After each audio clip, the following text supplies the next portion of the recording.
I remember when we were young, we could fit like 5 canoes wide down towards the end of the river, and now you'll be lucky if you get 2 canoes wide. Local paddlers aren't the only ones concerned about the growing invasion of mangroves on Kauai's south shore.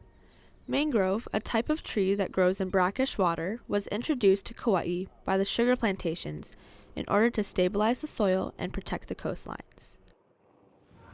It did its job, but then once those mama plants started giving out seedlings, then it did more than what it was intended to do. One of its victims is Alekoko Fish Pond, a rare example of ancient Hawaiian aquaculture. Legend has it this freshwater habitat was built by Menehune. Now, mangrove is dismantling their work. It's really doing bad for our shorelines and the ponds, our tar patches, anything touching fresh water that it can float seedlings to. The mangrove's thick, exposed roots smother native life below. Caretakers are working to stop this invasion before it gets worse.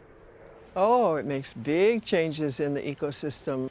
If the mangrove is not reduced, if we don't even try, it will totally cover that river, and it will cover Alekoko Fish Pond, and it will cover a considerable amount of the land area there. It will cut off the flow of water that comes down from the mountains and the salt water that comes in from the sea. So it will make big changes. It is already making big changes in the river system and in that ecosystem of Hula''ia. Every island in Hawaii is battling with mangrove. There's been some large removal projects on Oahu and on Molokai, but everywhere else in the world is working on restoring mangrove. And the main reason we're trying to remove it is because no native species have adapted to live in it or breed in it. So it's wiping out native fish stock, and native birds have a hard time breeding in there. Volunteers have already pulled out several acres of mangrove, but the work is extensive and tedious. The group Malama Hula''ia received nearly $1 million in federal funding for special equipment that can remove the trees without damaging the ecosystem.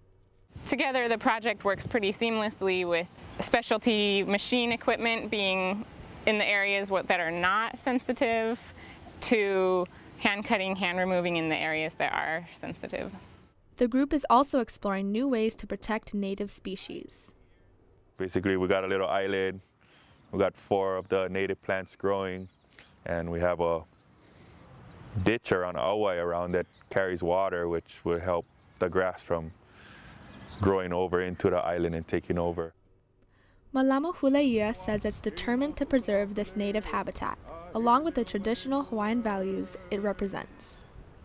Like having our entrance chant and pule, just prayer to ask for protection and knowledge to come down and physically, mentally, spiritually.